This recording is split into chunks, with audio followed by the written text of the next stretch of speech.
বাঙালি মানুষের হারিয়ে যাওয়া এক ইতিহাসের স্মারক, শখের হাড়ি, ক্ষেত্র বিশেষে উৎসবের ধারক। তাই দিনরাত সমানতালে মৃৎশিল্পীদের ব্যস্ততা। মাটির হাড়িতে দেয়া হচ্ছে রং তুলির আঁচড়। বাংলার নববর্ষ ঘিরে প্রাণের উৎসবকে আরো রঙিন করতে রাজশাহীর পবা উপজেলার বসন্তপুরে তৈরি মাটির হাড়ি নেওয়া হচ্ছে বৈশাখী মেলায়। এর আগে তিনবার করোনা গেল, দুবার রমজান গেল, এই জন্য মার খেয়ে গেছিল। এবার দেখা যাচ্ছে আবার সেই ইয়েটা ফিরে আসছে। বিভিন্ন আইটেমের মাল আছে এবার।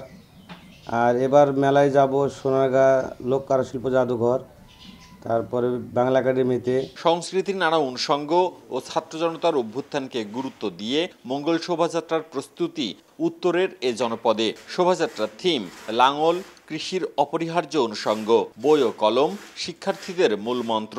লাঙল ইউজ করতেছি, তারপরে এখানে কুলা, চালন, এগুলোকে দিয়ে আমরা যে গতানুগতিক যে মাস্কগুলো করতাম, এখন আমরা ভাবতেছি যে এই কুলাগুলোকেই মাস্কে নতুন আঙ্গিকে আমরা উপস্থাপন করতে চাচ্ছি। আমরা আমাদের ঐতিহ্যর পাশাপাশি এবার প্যালেস্টাইনে যে একটা হৃদয় বিদারক কাহিনী হচ্ছে, আমরা সেই বিষয়টা তুলে ধরার জন্য দেখাতে চাচ্ছি যে গাজাকে উপস্থাপন করব এমন চিন্তাভাবনা রাখছি।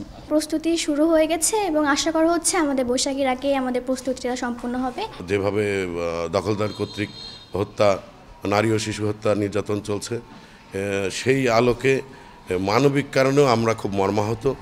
সেই মানবিক বোধ থেকেই আমাদের এই আয়োজনের যে বর্ণিল আয়োজন, সেটা কিছুটা বিবর্ণ হবে। বাংলা বছরের প্রথম দিনটিকে নির্বিঘ্ন করতে নানা পদক্ষেপ নিয়েছে বিশ্ববিদ্যালয় কর্তৃপক্ষ। প্রাণ খুলে সবাই উৎসব পালন করবে, এটা আমরা নিশ্চয়তা দিতে পারি যে স্থানীয় পুলিশ প্রশাসন, র্যাব, বিজিবি সবাই মিলে আমরা সর্বোচ্চ চেষ্টা করছি তাদেরকে নিরাপত্তা নিশ্চিত করার জন্য।